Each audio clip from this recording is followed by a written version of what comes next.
নেতৃবৃন্দ এবং আমার সামনে বসা তার আত্মীয়, আমার একান্ত প্রাণ প্রিয় সম্মানিত ভাই সাহেব, আসসালামু আলাইকুম ওয়া রাহমাতুল্লাহি ওয়া বারাকাতুহু। আপনাদেরকে প্রোগ্রামে আসতে পেরে খুশি কেমন? জানি না কেমন খুশি, আমি স্পেশালি খুশি কারণ এই মাদক বিরোধী দিবস আমি জীবনেও পালন করি। 26 জুন যে দিবসটা, সেটাও আমি জানি না। আপনারা বলতে পারেন যে তুই একটা আহাম্মক, আমি জানি না আসলে। এখানে জামাত ইসলামী আসার আগে কেউ ছাত্রলীগ করতেন? হাত তোলেন তো। না, আলহামদুলিল্লাহ বলেন। ছাত্র দল করতেন? তাও না। আওয়ামী লীগ করতেন? আস্থা তুললে বলবেন এটা, বললেও হাত তুলবেন। হ্যাঁ, তাহলে স্বেচ্ছাসেবক লীগ, আওয়ামী লীগ, যুবলীগ, ছাত্র দল, যুব দল, স্বেচ্ছাসেবক দল, জাতীয়তাবাদী দল, জাতীয় পার্টি, জাতীয় ছাত্র সমাজ কিছুই করেন না। তাই আপনাদের জীবনটা অত্যন্ত পরিচ্ছন্ন। আমি এই জীবনটাকে অ্যাপ্রিসিয়েট করতেছি। ইয়াগফিরলাকুম যুনুবাকুম, তোমার জীবনের সমস্ত গুনাহ মাফ। এটা আছে না নাই কোরআন? এই আয়াত অনুযায়ী আমার অতীত জীবনের কথা আমি বলতে চাই না, কিন্তু মাদকের বিষাক্ত সবল একটি সমাজ, একটি রাষ্ট্র, একটি পরিবারের জীবন ব্যবস্থাকে ধ্বংস করে দেয়, যার জ্বলন্ত এবং উজ্জ্বল দৃষ্টান্ত আমি যত।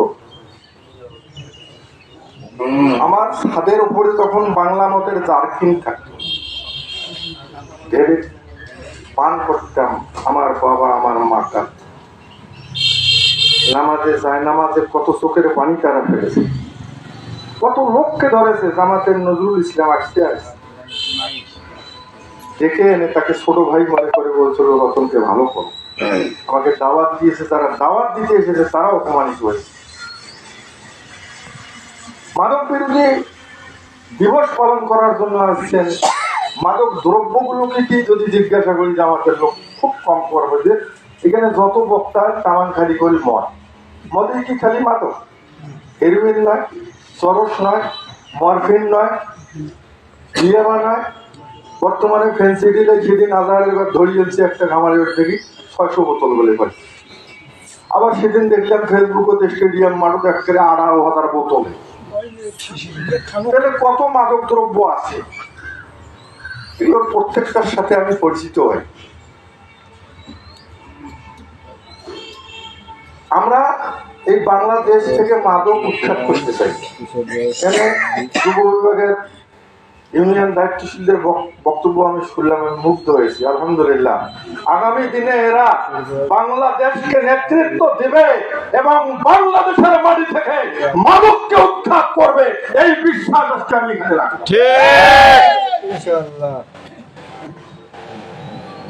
এখন একজন মাদক ব্যবসায়ী পর্যাপ্ত পরিমাণে মাদক দ্রব্য নিয়ে আসি দোকানত তুইছে, বাড়ির তুইছে। দোকানত তো দূরের ভাইবেন আমার বাপ এই আধারের মতন পুলিশ জিবি থাকতে মুখ হিসাবে 2.5 বাড়ি হাবু সবুজ তুইছে।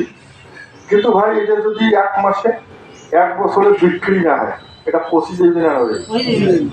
আমরা কাউকে ধরিয়ে নিয়ে পেদানি না দিয়ে তাদের ব্যবসাটাকে যদি বন্ধ করে দেয়, তাহলে সেটা ভালো হয় না? আচ্ছা, এই ব্যবসাটা বন্ধ করতে চাইলে হিউম্যান রিসোর্স ডেভেলপমেন্ট করতে হবে।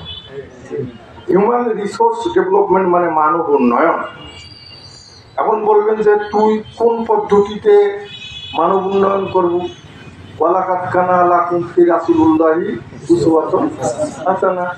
আল্লাহর রাসূল হিউম্যান রিসোর্স ডেভেলপমেন্ট যেভাবে করেছেন, আজকে আমাদেরকে বজ্র কঠিন শপথ নিতে হবে আমরা ওইভাবে হিউম্যান রিসোর্স ডেভেলপমেন্ট করতে চাই।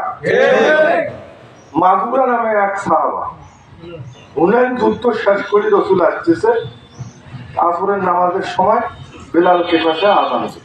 বেলাল আযান দিল, অদূরে দাঁড়িয়ে ওইখানে যেখানে অবস্থান নিয়েছিলেন রাসূল, তার অদূরে একটা পল্লী ছিল, একেবারে ঘর এনিমি অব ইসলাম, ইসলামের চরম দুশমন।